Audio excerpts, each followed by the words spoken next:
un podcast de Cooperativa. Hacienda relativiza posibles cambios a la mega reforma debido al informe de finanzas públicas. La anunciada acusación constitucional contra el exministro Grauay divide al oficialismo. También se tensiona la previa a la cuenta pública del lunes. Kast encabeza cumbre regional de seguridad y se reúne con el ministro Arrau. Fiscal especializada en delitos sexuales indaga denuncia de violación grupal en la Universidad San Sebastián de Concepción. El gobierno presenta querella. Hay 4 sospechosos identificados. Carabineros abate a conductor que evitó un control policial, los intentó atropellar y chocó 6 vehículos en su huida por las calles de Recoleta. Tenía una orden de detención pendiente. Nuevo presidente de Codelco habla de ordenar la casa, de cambios necesarios en medio de la investigación por las cifras infladas y los bonos que se pagaron ahí. Fontaine encabeza su primer directorio esta tarde. En el exterior, nueva escalada en Medio Oriente a 3 meses de iniciada la guerra. Bachelet protagoniza primer debate rumbo a la Secretaría General de Naciones Unidas. Y en el deporte, Sinner y el calor de París. Roland Garros pierde al gran favorito de este año. Esta noche, Católica visita a Boca en duelo clave por Copa Libertadores. Será transmisión de Cooperativa Deportes. Estás escuchando el podcast de El Diario de Cooperativa. Una presentación de cooperativapodcast.cl. Vamos al sur del país, al Biobío. Hay una fiscal especializada en delitos sexuales quien tiene a cargo la indagatoria de esta denuncia de violación masiva, grupal, que afecta a una estudiante universitaria de Concepción. Hay un comunicado ya de la Universidad de San Sebastián, lo conocíamos anoche. Hay declaraciones de la Federación de Estudiantes por esto. Christopher Espinosa con la nota, buenas tardes. Hola Rodrigo, Verónica, muy buenas tardes. Sí, la consternación se mantiene ante la gravedad de los hechos denunciados por una estudiante universitaria de Concepción, en particular estudiante de la Universidad San Sebastián. Ella denuncia haber sido víctima de una violación grupal en la que al menos 4 hombres la atacaron sexualmente tras concurrir ella a una fiesta mechona, fiesta que por lo demás no estaba respaldada por la Casa de Estudios, tampoco estaba respaldada por la Federación de Estudiantes. Son antecedentes que se comienzan a conocer luego de esta grave denuncia. Camila Ortiz es presidenta de la Federación de Estudiantes de la Universidad San Sebastián en Concepción y entrega la visión de lo que hasta el momento conocen en cuanto a la información que se ha hecho pública. Lo principal en medio de esta grave denuncia es proteger a la víctima y garantizar el debido proceso. El trabajo del Ministerio Público y de las policías es clave para el desarrollo de las investigaciones con el fin de esclarecer los hechos y determinar responsabilidades, ya que lo denunciado es de la mayor gravedad y debe ser duramente sancionado. En el ámbito interno, la aplicación de los reglamentos y protocolos debe ser inmediata. Hemos sido informados de que estos se activaron y que la investigación interna está en desarrollo. En un caso que ocurrió en 2024, la universidad fue estricta a la hora de expulsar a un estudiante formalizado por un delito sexual. Y esa es la visión que tienen los estudiantes, de que una vez que se activen los protocolos se cumpla con las sanciones que estos mismos establecen de manera interna. Sin embargo, hay complicaciones en el avance de la investigación, principalmente porque a la fecha no se tiene el nombre de todos los involucrados en esta situación. Sí hay al menos un identificado que de manera correcta se indica que es también estudiante de la Universidad San Sebastián. La representación jurídica hoy día está en manos del Servicio Nacional de la Mujer y Equidad de Género, quien representa jurídicamente a la víctima. Se ha dicho desde el CERNAMEC de que van a presentar en las próximas horas una querella. Lo explica así Bárbara Monsalve, directora regional de CERNAMEC en el Biobío. Existe una denuncia por violencia sexual en la que habrían participado varias personas, al parecer estudiantes de la misma universidad, pero todos estos son hechos que están siendo materia de la investigación y que van a ser incorporados en la querella que vamos a presentar en las próximas horas como Servicio Nacional de la Mujer y la Equidad de Género en representación de la víctima. Ella está con el apoyo de nuestro dispositivo. Todo esto habría ocurrido el 5 de marzo en el contexto de una bienvenida mechona. Sin embargo, los hechos nosotros tomamos conocimiento y las derivaciones se produjeron en el mes de abril, momento en el cual fue atendida por nuestro Centro de las Mujeres de Concepción. Desde la Fiscalía, a través de un escrito, han confirmado la designación de una fiscal especializada en delitos sexuales para liderar esta indagatoria. Además, la Policía de Investigaciones ha confirmado que hay diligencias ya instruidas a la Brigada Investigadora de Delitos Sexuales, pero más antecedentes hasta ahora no se puede divulgar por tratarse de una investigación en desarrollo. Así avanza este hecho, Rodrigo, Verónica, que se ha conocido básicamente porque es la propia víctima quien lo ha difundido a través de sus redes sociales, buscando de alguna manera agilizar los procesos, porque los hechos habrían acontecido en el mes de marzo, a inicios de clases, en una fiesta mechona que se ha conocido no era patrocinada ni autorizada ni por la universidad ni por la Federación de Estudiantes. Claro, en el marco de esa fiesta donde habrían ocurrido los hechos, la denuncia es muy, muy grave. Se está indagando ahí en el Ministerio Público penquista. Christopher, gracias.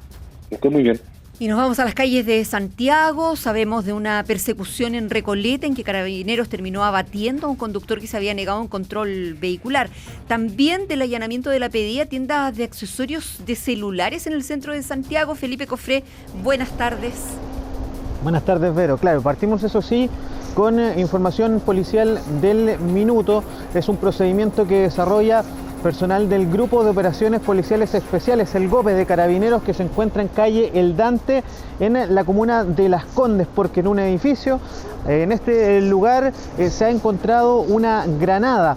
Son personas residentes de un departamento. Esto es información preliminar que tiene que ser confirmada con personal de Carabineros, pero lo que se conoce hasta el minuto es que son personas que en un departamento estaban realizando labores de limpieza y se encuentran dentro de algunas cajas con armamento a fogueo, además de una granada. Dan de inmediato aviso personal de Carabineros y ha llegado hace pocos minutos personal del GOPE que ha acordonado el lugar, un perímetro bastante amplio, y se están preparando para hacer ingreso a este departamento para verificar si es que efectivamente este elemento encontrado por estos residentes se trata de una granada activa o no. Es un procedimiento que se encuentra en desarrollo y desconocemos en este minuto, por la perspectiva que tenemos nosotros, si es que la totalidad de los residentes ha sido evacuada. Al menos no se ven personas en las cercanías de este edificio.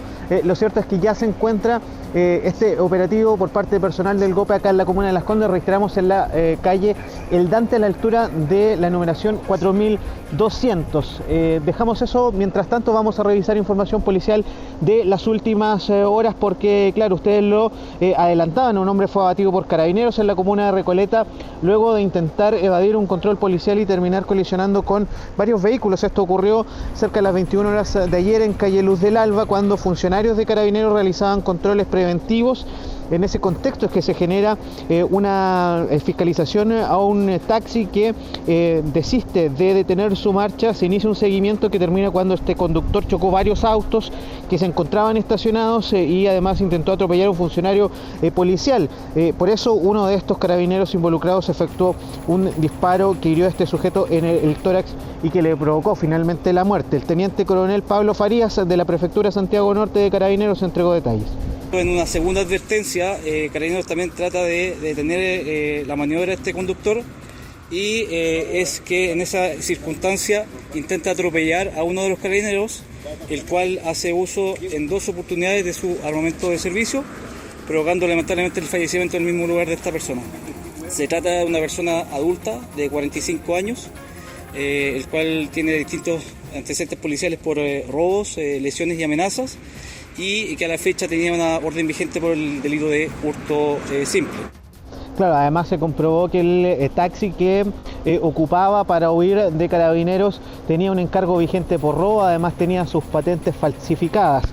Otro tema, este operativo del que dábamos cuenta más temprano, que se desarrolla durante la mañana a cargo de la Policía de Investigaciones en calle Santo Domingo, pleno centro cívico de la capital, en 2 locales de ventas de accesorios de celulares. Esto por infringir la ley de propiedad intelectual al comercializar carcasas y otros elementos como cargadores falsificados de las empresas Apple, y Disney. Son ellas mismas quienes interponen una querella por la falsificación de estos productos y se inicia esta investigación que llega o culmina con el allanamiento de estos dos locales en donde se incautaron más de 6.000 productos evaluados en cerca de 30 millones de pesos, todos falsificados. Los detalles los entregó el comisario Raúl Rojas de la PDI. Mediante una querella, las marcas representantes de los diversos productos que son comercializados en estos dos locales que vemos acá en la parte posterior. Estos productos corresponden a productos de las marcas conocidas de telefonía y también de dibujos animados de las distintas cadenas de transmisión de este contenido audiovisual.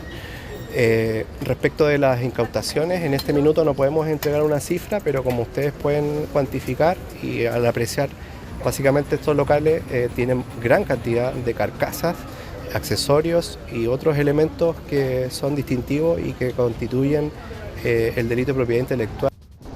Eso en cuanto a los hechos policiales de las últimas horas. Nosotros nos quedamos muy pendientes con este operativo que les comentaba en desarrollo, acá en la comuna de Las Condes, calle El Dante, que es una calle bastante corta, que empieza en Presidente Riesco y termina en Vespucio Norte. Todo ese tramo se encuentra suspendido para el tránsito de vehículos, aproximadamente unos 400 metros, en donde no se puede circular ni a pie ni en vehículos, por eso que algunos residentes están esperando acá para poder ingresar a sus edificios, porque todavía se mantiene este operativo en donde todavía el GOPE de Carabineros no ha ingresado a este departamento, en donde se habla en primera instancia del hallazgo de una granada. Calle El Dante ahí frente a la escuela militar, más o menos, sí, para ubicarse. Un poquito más al norte de la escuela militar, a una cuadrita de Presidente Riesco, como decía. Ahí parte la calle. Felipe. Felipe, gracias por la información, seguimos en contacto. Buenas tardes. A propósito de seguridad, Chile es esta cumbre regional propiciada por el gobierno de José Antonio Ocasa, entendemos, sí, el canciller Pérez Maquena, con invitados internacionales. Está el gobierno de Bolivia, que pasa por un momento bien delicado en materia de orden público. Camila López, buenas tardes. ¿Qué tal? ¿Cómo están? Muy buenas tardes. Y con el foco puesto en la seguridad regional y el avance del crimen organizado en Sudamérica, hoy se realizó en la Cancillería la cumbre regional impulsada por el gobierno del presidente José Antonio Ocasa. Una cita que reunió a ministros de Relaciones Exteriores y de Seguridad de Chile, Argentina, Bolivia, Ecuador y Perú, y que estuvo encabezada por el ministro de Relaciones Exteriores, Francisco Pérez Maquena, y también por el ministro de Seguridad, Martín Arrau. Además, participaron el presidente Kast y el fiscal nacional, Ángel Valencia. Tras la reunión, los países firmaron el Compromiso Regional de Santiago contra la Delincuencia Organizada Transnacional, donde acordaron avanzar en una mayor coordinación política, operativa y técnica para enfrentar el crimen organizado. Entre los principales acuerdos destaca la creación de un grupo de trabajo regional que deberá elaborar un plan de acción conjunto con medidas concretas y resultados medibles en materia como control fronterizo, trazabilidad, inteligencia financiera y cooperación. Además, el documento también plantea fortalecer el intercambio de información entre los países. Tras el encuentro, el canciller Francisco Pérez Maquena destacó la importancia de construir una respuesta conjunta para enfrentar al crimen organizado. La delincuencia organizada se ha consolidado como una de las principales amenazas para la gobernanza, la seguridad de las personas, también para la estabilidad institucional y el desarrollo de nuestros países. Dada su naturaleza transfronteriza, los esfuerzos nacionales resultan insuficientes y deben complementarse con mayor cooperación política, articulación técnica y también con intercambio de información. Esto comienza a cambiar hoy. Aquí hay una voluntad real. Argentina, Bolivia, Ecuador, Perú y Chile vamos a hacer frente a la delincuencia unidos. Queremos llevarles seguridad y tranquilidad a nuestros compatriotas. En la misma línea, los representantes de Argentina y Bolivia valoraron el acuerdo alcanzado en Santiago y coincidieron en la necesidad de avanzar en una mayor coordinación entre los países de la región para enfrentar las organizaciones criminales. Escuchemos a los cancilleres Pablo Quirno y Fernando Aramayo. Hoy nos permite cerrar esta jornada con una señal política de altísimo valor para nuestra región. La adopción del Compromiso Regional de Santiago contra la Delincuencia Organizada Transnacional marca un hito muy importante. Este documento ordena prioridades, fija líneas de trabajo y ofrece una base robusta para que la cooperación deje de ser una aspiración dispersa y se convierta en una herramienta eficaz. La decisión de entender que son tiempos excepcionales, desafiados por el crimen organizado, que no pueden encontrarnos desorganizados. La colaboración y la cooperación entre los países que enfrentamos hoy el flagelo de un crimen organizado sofisticado es una tarea que tiene que atenderse de manera rápida y decidida. El compromiso firmado esta mañana establece que el nuevo grupo de trabajo deberá instalarse y realizar su primera reunión dentro de los próximos 90 días, mientras que en un plazo de 180 días los países se vuelven a reunir para evaluar los avances y el estado de implementación de los acuerdos alcanzados en Santiago. Gracias, Camila. Buenas tardes. Vamos a otra cosa, hablemos del aumento de la circulación de la influenza tipo A. Las consultas por problemas respiratorios se incrementaron más de un 3%, mientras se mantiene la preocupación por una baja vacunación entre los adultos mayores. Fernanda Ávila, buenas tardes.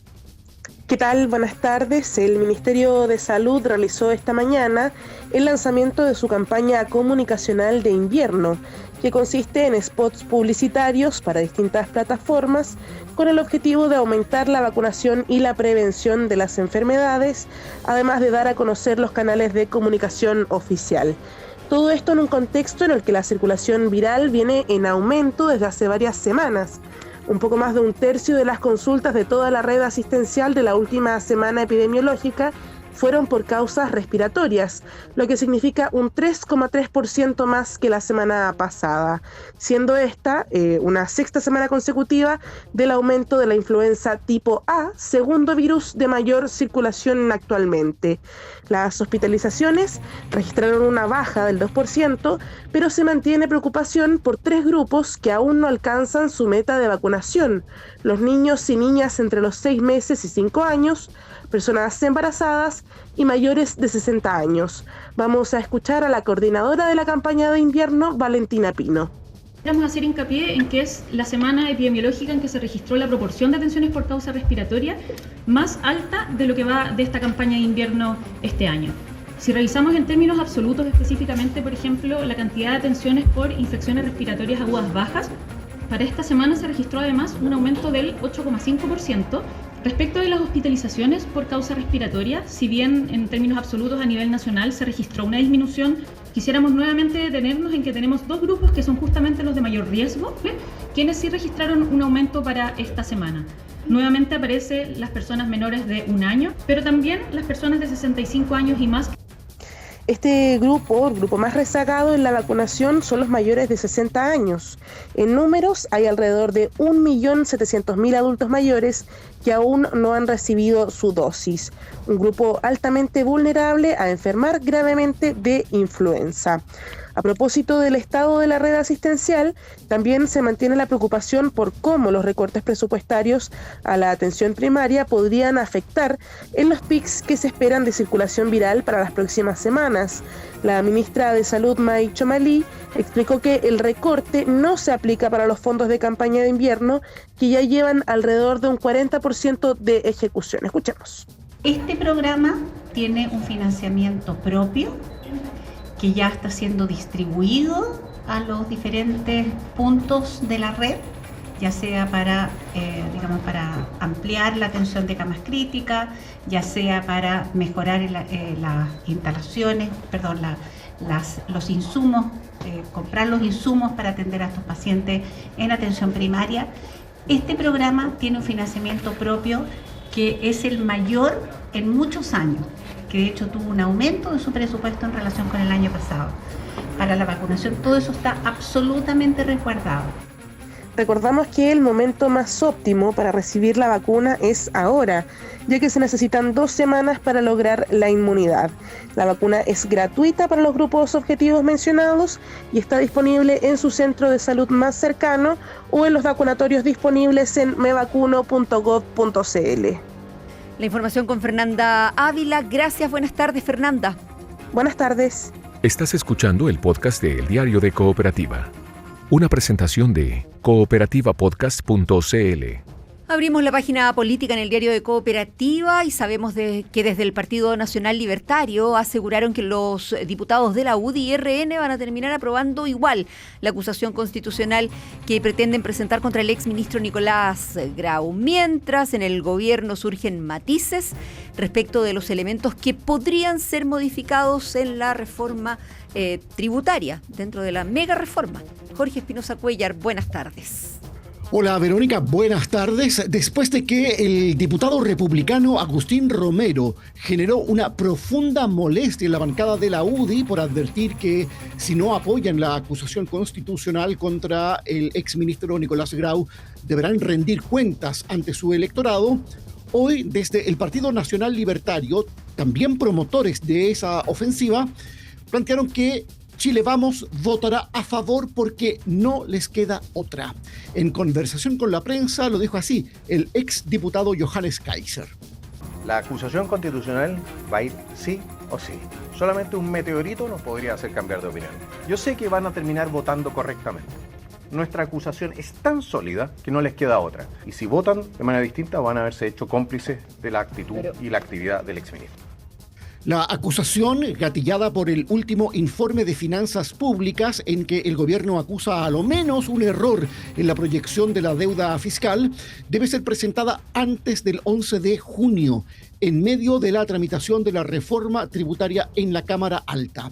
El asunto fue analizado también hoy en la reunión de secretarios y representantes de los partidos de oposición, realizada en la sede del Partido Socialista.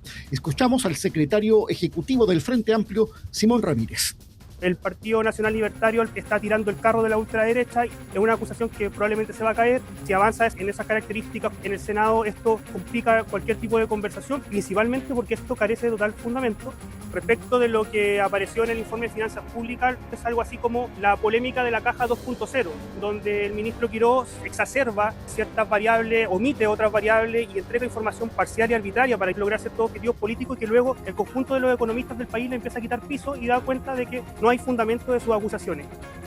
Mientras tanto, el gobierno da ciertas señales, algo confusas, sobre su apertura a modificar o morigerar su propuesta de mega reforma. El titular de la SECPRES, el ministro José García Ruminot, en una entrevista con el podcast ¿Cómo te lo explico?, señaló que puede ser que en lugar de los 25 años propuestos de invariabilidad tributaria, finalmente sea algo menor y que los montos sujetos a ese estatuto puedan ser más altos. Y además, que el crédito por el empleo podría verse disminuido porque estamos hablando de un monto de recursos muy alto, dijo García Ruminot, son 1.400 millones de dólares. Sin embargo, esta mañana el ministro de Hacienda, Jorge Quirós, relativizó esa postura del Ejecutivo. Si el ministro fue específico y yo prefiero ser un poco más general, puede ser eso u otras cosas o nada. Nos parece que la invariabilidad sí es fundamental. Nosotros hemos siempre conversado opciones de ajustar esa norma, pero desde luego a nivel paramétrico se puede cambiar una variable en una dirección o en otra, acentuar una más, aligerar una menos. Yo creo que el país no puede esperar. El tiempo para conversar se mide en horas, no en días o semanas. El ideal nuestro es que esto en julio quede despachado. El ministro Quirós confirmó también que el gobierno está trabajando en indicaciones sobre la base de la sugerencia de distintos sectores políticos y adelantó que el resultado será un gasto mucho más eficaz y eficiente de la franquicia tributaria al empleo, así como más fiscalización en el uso de los recursos públicos. Jorge Espinosa Cuellar con la información política. Gracias, buenas tardes. Buenas tardes, Verónica. Ya. Todo esto ocurre a días de la primera cuenta pública, además, del presidente Kast. Eso el lunes ante el Congreso ahí en Valparaíso. Se supone que uno de los ejes de ese discurso va a ser la seguridad. De hecho, hay una bilateral ahora entre el mandatario y su ministro, el ministro Arrau, que reemplazó en el cargo a Trinidad Steiner. Mariano Reyes, buenas tardes. ¿Qué tal, Rodrigo? Muy buenas tardes. La seguridad es la materia donde se concentra la mayor cantidad de expectativas frente a la primera cuenta pública del presidente José Antonio Kast, sobre todo por la ausencia todavía de un plan concreto que de hecho fue el gatillante de la salida de la ex ministra Trinidad Steiner. A esta hora, aquí en La Moneda, el presidente Kast se sostiene un almuerzo, bien digo, con el ministro de Seguridad Pública, Martín Arrau, en el marco de los últimos detalles que se están afinando para la cuenta pública. El próximo 2 de junio, un día después del mensaje a la nación, el ministro Arrau deberá exponer en el Senado sobre este famoso plan de seguridad. Por ende, lo que vaya a mencionar el presidente Kast en su discurso puede ser trascendental. Conversamos hoy con la presidenta de Renovación Nacional, la senadora Andrea Valladares, quien asegura que desde su tienda ya se le entregó al gobierno ciertas propuestas en esa línea. Yo lo hablé con el presidente en Cerro Castillo en distintas reuniones. Creemos que uno de los puntos esenciales que debe marcar en la cuenta pública es el plan y el trabajo en seguridad. La prioridad número 1 de los chilenos es seguridad y espero que así lo tome la cuenta pública de este día lunes. Yo particularmente lo hablé con el ministro Arrau y creo que hay muchos de los proyectos, incluso que quedaron del gobierno del presidente Piñera, que estaban en el fast track legislativo, que se deberían incorporar, y creo que todas aquellas buenas ideas para enfrentar hoy día el crimen organizado y la delincuencia son necesarias de tomar. Bueno, y además de seguridad, los partidos del oficialismo también plantean otras exigencias. Unas cuadras más al norte de La Moneda, en el Ministerio del Trabajo, el ministro Tomás Rau recibe a esta hora a diputadas de la UDI, quienes le exigen novedades sobre la tramitación del proyecto de Sala Cuna. La eventual fusión de ministerios también podría ser uno de los anuncios en la cuenta pública, considerando sobre todo cómo quedó armado el gabinete tras el último ajuste ministerial. Otra duda es cuánto espacio va a dedicar el presidente Kast para comentar lo que dejó el gobierno anterior, porque han existido varias ofensivas contra las exautoridades, sus legados, y hoy el subsecretario del Interior, Máximo Pavés, aseguró que evidentemente ese será uno de los ejes. Nosotros tenemos la expectativa que hemos señalado. El presidente de la República, transmitiendo mucha esperanza, mucha energía, mucha convicción, va a reimpulsar la agenda de gobierno que no se ha movido ningún milímetro y donde evidentemente los temas de seguridad van a ser principales. A ver, hay que tener claro una cosa. La obligación constitucional de dar cuenta al país también dice relación con cómo recibimos la administración. La norma constitucional dice, rendirá cuenta del estado político y administrativo de la nación. Eso incluye también decir con mucha claridad cómo este gobierno recibió la actual administración. Bueno, y para concentrarse exclusivamente en su discurso, el presidente José Antonio Kast va a viajar esta misma tarde a Valparaíso. Durante el fin de semana va a participar del Día de los Patrimonios desde el Palacio Presidencial de Viña del Mar, Cerro Castillo. El domingo va a encabezar diálogos ciudadanos en Villa Alemana, donde vamos a estar bien atentos a ver si es que adelanta algún anuncio el presidente de la República. Mariano, muchas gracias. Buenas tardes. Lo que está pasando. Síntesis informativa de El Diario de Cooperativa. Hacienda relativiza posibles cambios a la mega reforma debido al informe de finanzas públicas.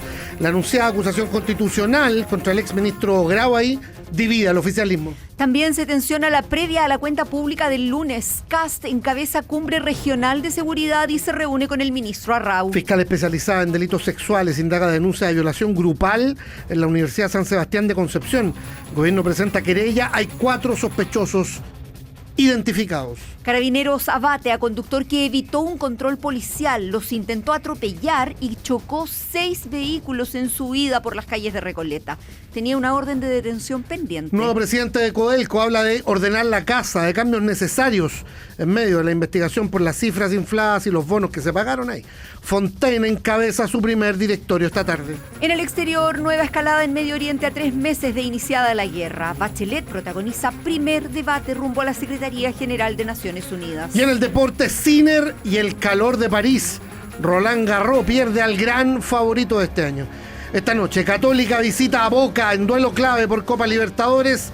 Será transmisión de Cooperativa Deportes. Aquí termina el podcast de la segunda edición de El Diario de Cooperativa. Encuéntralo de lunes a viernes en cooperativapodcast.cl o en tu plataforma de audio favorita.